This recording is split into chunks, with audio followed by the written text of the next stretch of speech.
Hey everyone, Howard Gearhauser here with my dad, Dr. Richard Gearhauser. In today's video episode, we wanted to dive a little bit deeper into the mechanisms behind the coronavirus and also talk about the ventilators and intubation. A lot of us kind of have that belief that if we go to the hospital, if we get a severe case of the COVID-19 and get hooked up on a ventilator, then we're good to go. But the evidence might be showing that the ventilators might not be working as well as we previously thought. So are the ventilators a great treatment for COVID-19? Are there other possible options out there? Are we even classifying this disease properly? There's a lot of questions right now, and so we wanted to touch on some of that. So Dad, can you talk a little bit more about some of the mechanisms behind the COVID-19? All right. Well, originally, when this viral outbreak started, there's the reports from China that these people got very sick and they developed acute respiratory problems, and it became severe, and they were put in intensive care and a lot of times intubated and ventilated. So intubation is when you put the tube down the throat, and ventilation is when you have a machine breathing for you instead of you breathing. So the tube goes down. But to do that, you have to use some really powerful drugs to intubate someone because they have to be completely relaxed. So you put the tube down. And then also anyone in that room, there's like a spray comes out when the tube goes in of, what's down in the patient's chest. So it's a very problematic for spreading the virus in that room when you intubate. But I think one of the problems with modern medicine is that we have these protocols, and they're also called algorithms, and algorithms are used a lot, and they can be very helpful in that, if a patient comes in with something serious, you don't have to rethink the whole thing. You can classify them as, okay, this is an acute respiratory distress syndrome. And, we know if your pulse ox is so low, we're going to, at a certain point, we're going to consider intubation and then go through that. Paralyze you with drugs, intubate you, and breathe for you. And so the concern was, are we going to have enough ventilators? Everybody's worrying about, are we going to have enough ventilators? Are we going to have enough of the drugs to paralyze you? Because they could come into short supply really quickly, which has happened.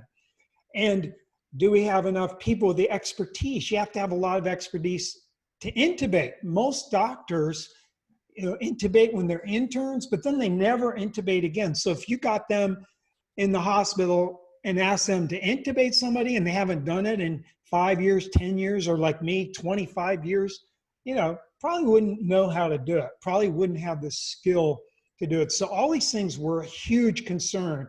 And so they, car companies say, oh, we're going to start making ventilators. That'll solve the problem. And then people are following the algorithms. Okay, the pulse ox drops this low, drug, intubate. But we look at the outcomes, and people that are intubated, the death rate is like 50%, sometimes 70%. In other words, if you get intubated, you're very likely to die. And you might say, well, of course, you're only going to intubate the most seriously ill patient, so it makes sense that they're going to die more. But if you look at other diseases, like if you look at pneumonia, and you look at someone that has pneumonia and their pulse ox drops enough that you need to intubate them, their risk of dying is not nearly that great. It's more like 30%. So here we're intubating, kind of mindlessly following Al Gore's rhythm. Now I didn't know Al Gore was a doctor, but Al Gore's rhythm is used. We follow the algorithm and we do what it says, and nobody questions it. But finally, doctors around the country are questioning it. Here, 4 months into this virus, they're finally going, hey, it looks like most of our patients that we put on respirators are dying. and we can't get them off the rest. They're on the respirator for a couple of weeks, which, can you imagine being paralyzed for a couple of weeks with a machine breathing for you? And the pressure is thought to damage the lungs. So here we follow algorithms instead of keeping our mind open. This is a new disease. This is a virus that's never circulated before. Maybe there's some differences here. And so we could think about that. Are there differences? Something that finally we're questioning it. And you never know. Hindsight is 2020. People kept following the algorithms.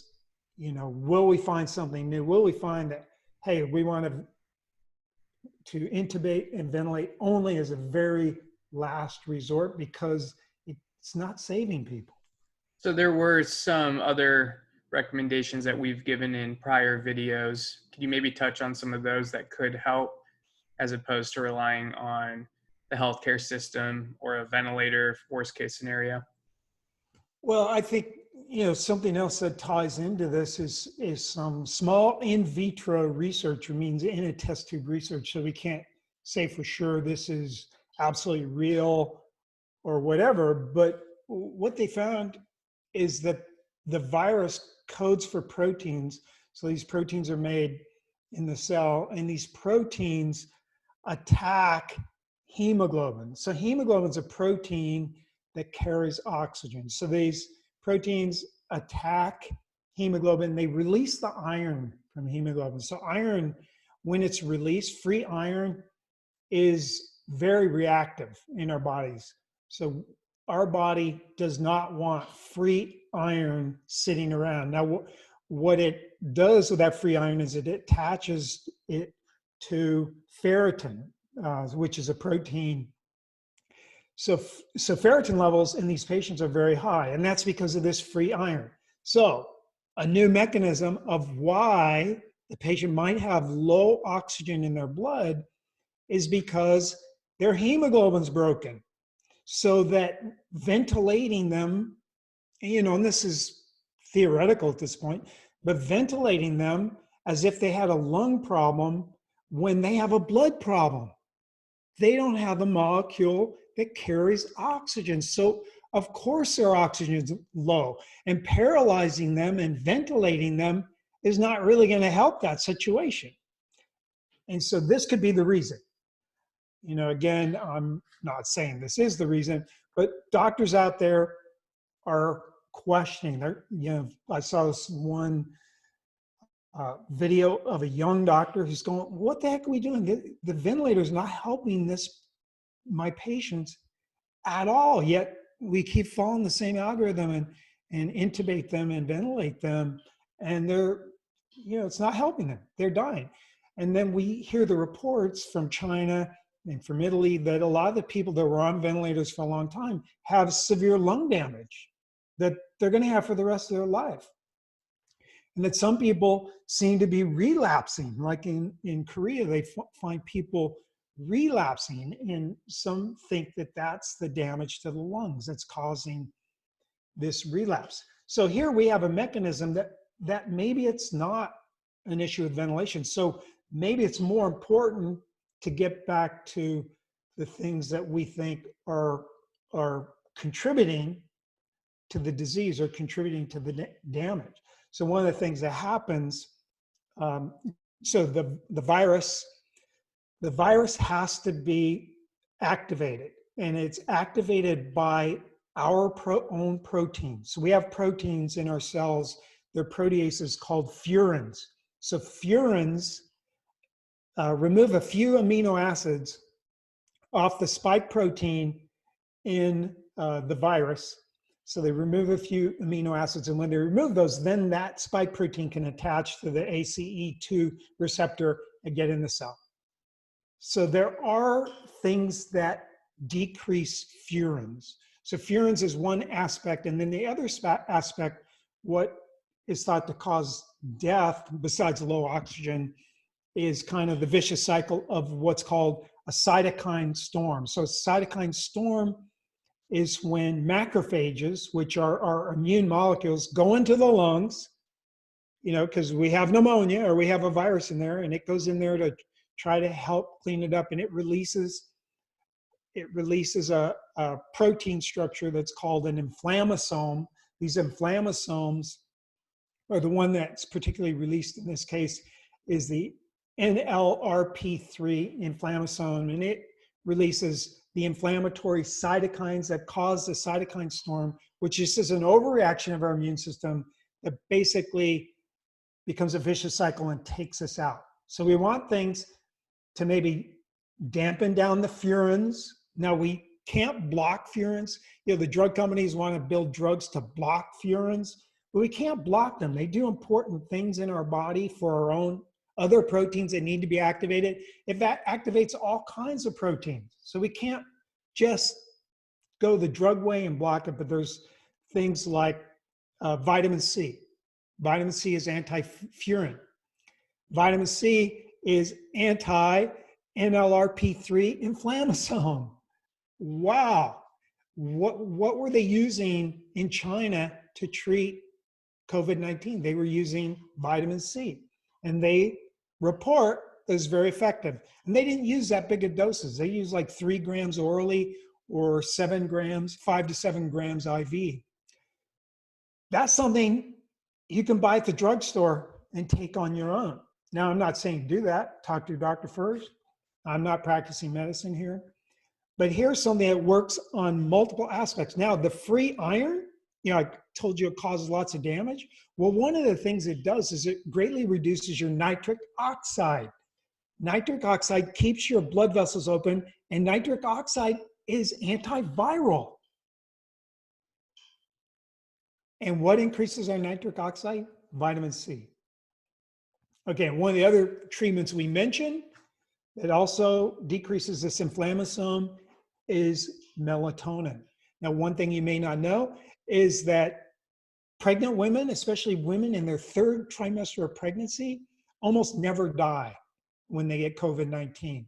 And little kids almost never die. And what do pregnant women have, especially in the 3rd trimester? And what do little kids, like younger than 5 years old, have? Very high melatonin levels. So, we don't know for sure that's why, but it seems like people that have high level melatonin levels are resistant to getting severe or hospitalization from COVID-19 or from the SARS-CoV-2 virus. So it looks like melatonin's protective. So melatonin reduces this inflammasome. It reduces the cytokine storm, which is the proposed cause of death. Now, the other thing that's interesting, I know I'm talking a lot of science here, and sorry, it's just kind of exciting to me, but I know it's not for everybody. But that free iron is also a problem in malaria. And the hydroxychloroquine is an anti-malarial drug and has a pretty good effect at clearing the virus out of our system. Does it make you well or save you from death? They haven't completed those studies yet, but it does clear the virus out of your system according to a French study that was done by a very famous scientist who does good science, although, of course, that study was criticized. Chloroquine or hydroxychloroquine is an old drug. Drug companies can't profit off of it. All the people that are tied into the financial aspect of the medical paradigm want a vaccine, and they want you to have a chip under your skin so we can not let you go anywhere unless you have been vaccinated. But this virus has already mutated. There was a report from Iceland that it's mutated 40 times. So it looks to me like it's going to be the same scenario with the flu virus, that we'll have to have a new vaccine every year. So that's great for the drug companies. But we want to develop our innate immunity. What is innate immunity? That's the immunity we have to something that is new, like the COVID-19 didn't exist before. This is a mutated virus, a new virus. So our innate immunity has to handle that. Our acquired immunity is what we get from vaccines or a previous infection. So acquired immunity is what they want to give us in a vaccine. The problem is the virus is going to continue to mutate. Pretty soon, is it going to be that every human has to have 100 vaccines or you won't even live 2 days? I don't want that kind of future. And so they're not using the inexpensive drugs. They're not using the vitamin C or the melatonin. Some doctors are using it, but it's not like the standard of care. The standard of care is to paralyze and intubate based on an algorithm. But luckily, there's a few doctors out there that are thinking instead of just following Al Gore's rhythms. I mean, I know he invented the internet, so he's a pretty smart guy, but come on, he's not a doctor. So yeah, keep an open mind to this. This is obviously a new virus. We're still learning a lot about it, but our obligation to you guys is to keep you informed so you can make the most health forward choice that you can if you're put in a situation where maybe you contract the virus or some other illness. So a lot to think about. Hopefully this was helpful, and we'll see you guys on the next one.